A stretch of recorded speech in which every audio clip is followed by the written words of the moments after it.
तायर में अब तक का सबसे बड़ा हमला। यही बात अभी कही जा रही थी दीपक साहब की तरफ से कि तायर में कितने हमले हुए हैं, 10 से ज्यादा इमारतें जमींदोज हो गई हैं। आईडीएफ का दावा, हमले से पहले हमने चेतावनी दे दी थी और यह कहा था कि तायर को खाली कर दो। असल में उन्होंने कल 50 जगहों को खाली करने के लिए कहा था।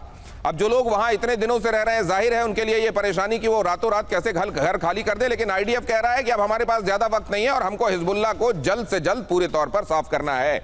अगली खबर, लेबनान में ज़हरानी नदी के पास भीषण हमला हुआ है। इजरायली बॉर्डर से 40 किलोमीटर दूर यह हमला हुआ है। इजराइल ने ज़हरानी नदी के इलाके को कॉम्बैट जोन घोषित किया है। स्थानीय लोगों को जल्द इलाका खाली करने के निर्देश हैं। यहाँ पे हालात हैं क्या आशीष, क्या वाकई ऐसा हो गया है?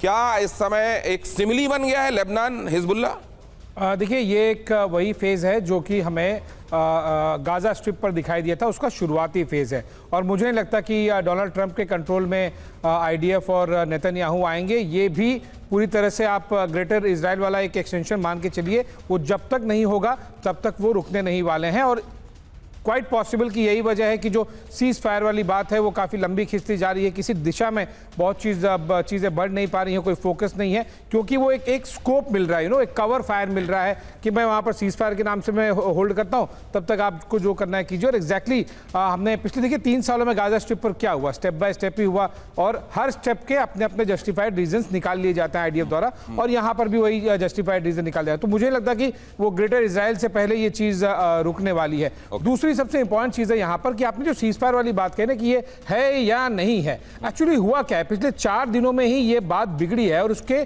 कोर में है ओमान के जो फॉरेन मिनिस्टर हैं उनका डेलीगेशन और ईरानियन डेप्यूटी फॉरेन मिनिस्टर का डेलीगेशन 24 तारीख को मिले। और जैसे ही वो मिले, ये जो पीजीएसी की आप बात करते हैं, Persian gulf state authority, Oman उस तरफ किसी तरह से ईरान के साथ में ठीक हो जाए। और यहीं पर डोनाल्ड ट्रंप को दिखा कि यार मेरा जो मिडिल ईस्ट वाला, मेरा जो वेस्ट एशिया वाला ग्रुप है वो थोड़ा टूटता हुआ नजर आ रहा है। और उसी के बाद से चटक गई बातें और आपको ये चुटपुट सीज फायर वायलेशन दिखाई दे रहा है। 24 तारीख ओमान के फॉरेन मिनिस्टर का डेलीगेशन और ईरानियन डेप्यूटी फॉरेन मिनिस्टर का डेलीगेशन मिला। बहुत इंपॉर्टेंट ऑब्जर्वेशन और इंफॉर्मेशन। अब जरा ये देखिए, जब ये कहा जा रहा है वर्ल्ड वॉर, जैसे सीज फायर है कि नहीं, वर्ल्ड वॉर भी है या नहीं है, या उसकी आहट सुनाई दे रही है? वर्ल्ड वॉर की आहट। एर्दोगन, अब देखिए यहां पे चाय से ज्यादा केटली गरम।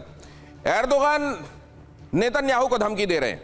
एर्दोगन ने नेतन्याहू को धमकी दी, जालिम नेतन्याहू कहा उन्होंने, जालिम नेतन्याहू को दुनिया के मुसलमान जल्द सबक सिखाएंगे। तो किसी ने बड़ी अच्छी बात कही, उन्होंने कहा कि ये चाहते हैं कि एक मुस्लिम उम्मा हो जो एकजुट हो जाए, लेकिन सिर्फ इतना नहीं, और उसका नेता मुझे चुना जाए।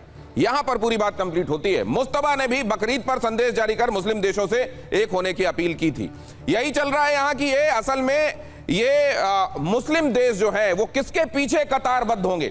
20 मई को आईआरजीसी ने कहा था अगर आक्रमण हुआ तो जंग फैलेगी। आईआरजीसी ने पहले यह बात कह दी थी। क्या ये तमाम बातें वर्ल्ड वॉर की आहट के तौर पर ली जानी चाहिए या नहीं? उधर नेतन्याहू लगातार ट्रंप पर मिलिट्री एक्शन का दबाव बना रहे हैं।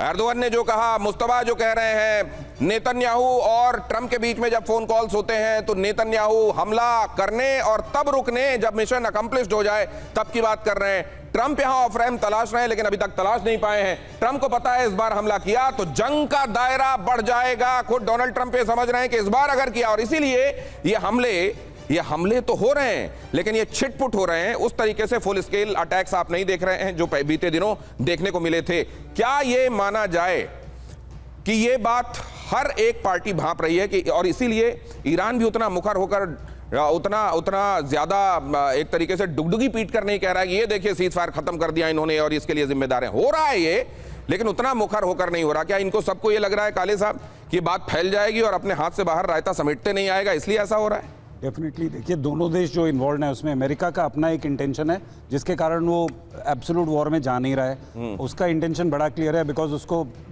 कम से कम डैमेज के साथ इस सिचुएशन को रिजॉल्व करना है और अपने पॉइंट पे वो अड़े गया। उसके पास टाइम है। ट्रंप ने पहले ही बोल दिया है कि मुझे नवंबर में जो बाय इलेक्शंस वगैरह हैं उसकी कोई ज़्यादा चिंता नहीं है, उसको हम बाद में देख लेंगे। और अभी जो 37 प्राइमरीज में वो जीता है उसके कारण जो है उनको एक नया कॉन्फिडेंस आया हुआ। तो politically he is quite stable और उस चक्कर में वो स्ट्रांग है। अब ईरान की पोजीशन हम देखते हैं तो ईरान एक्चुअली अब एक बहुत ही वीक विकेट पे है। सबको पता चल रहा है, ऑफ कोर्स विद सेंसरशिप कुछ खबरें बाहर आती नहीं है ईरान से, परंतु सबको ये मालूम है कि उनकी ना इकोनॉमिक फिस्कल हालत बहुत ही खराब है जी। और मिलिटरली भी वो किसी भी अच्छी सिचुएशन में नहीं है। अब ये जो छिटपुट अटैक्स हैं बेसिकली ये जो मैं देख रहा हूँ एज अ मिलिट्री एनालिस्ट, ये सब स्ट्रेट्स ऑफ हॉर्मुज के आसपास कॉन्सेंट्रेटेड हैं। अबू मूसा, बंदर अब्बास और ये जो जगह है जहां पर इनकी मिलिट्री पोजीशंस हैं जो एक्चुअली स्टेट ऑफ हॉर्मुज को थ्रेटन करती हैं, ये उनको टेक ऑन कर रहे हैं। ओके, अगली खबर देखिए सर, टाइम बहुत कम इसलिए बीच में रोक रहा हूं, माफ कीजिए। आईआरजीसी के इजराइल को सीधी धमकी, ज़ायनी शासन खत्म हुए बगैर शांति नहीं होगी।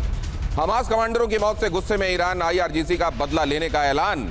अब ये देखिए जरा, यहां पर ये कह दिया गया तो शांति, अगर ये कहा जा रहा है कि कुछ एक बिंदुओं पर अगर रजामंदी हो गई तो आने वाले दिनों में इस जगह पर शांति रहेगी, क्या वो रहेगी? क्योंकि यहां स्टेटमेंट क्या है जरा देखिए, आईआरजीसी ने कहा है ज़ायनिस्ट शासन खत्म हुए बगैर यह शांति नामुमकिन है। उन्होंने यह भी कहा है हमास के 2 कमांडरों की मौत के बारे में असल में यह स्टेटमेंट जारी किया गया है और कहा गया है कि असल में शांति की बात तब तक बेमानी है जब तक ज़ायनिस्ट शासन समाप्त नहीं हो जाता।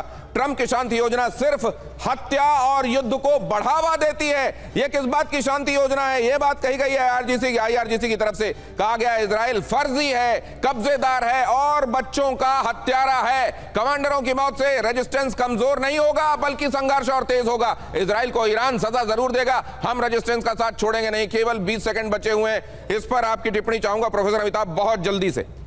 देखिए, जायनिज्म जो है वो ज्यू को कहता है, एक नेशनलिस्ट आइडियोलॉजी है जो कहता है यहूदियों का एक देश होना चाहिए। ये पॉलिटिकल आइडियोलॉजी है।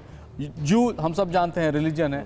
1897 के करीब इसकी पहली ज्यू कांग्रेस हुई थी जहां कहा गया था कि यहूदियों के लिए एक राज्य बनाया जाएगा। तो ये यहूदी केंद्रित राज्य बनाने की एक नहीं सर, मैं तो ये जानना चाहता हूं, बाकी सब बातें एक तरफ, ये कह रहे हैं ज़ायनिस्ट शासन का अंत चाहिए हमको, डेथ टू इजराइल तो बहुत पहले से कहते रहे। जब तक ये बातें होती रहेंगी, क्या आपको लगता है यूरेनियम होर्मुज इन पे दस्तखत कर देने से शांति हो जाएगी? ये छोटी सी बात है, जब तक इजराइल या अमेरिका ईरान के अंदर नहीं घुसते, वहां सत्ता परिवर्तन नहीं करते, जिस तरह इराक में किया था, जिसकी संभावना नील है, तो ये सब चलता रहे।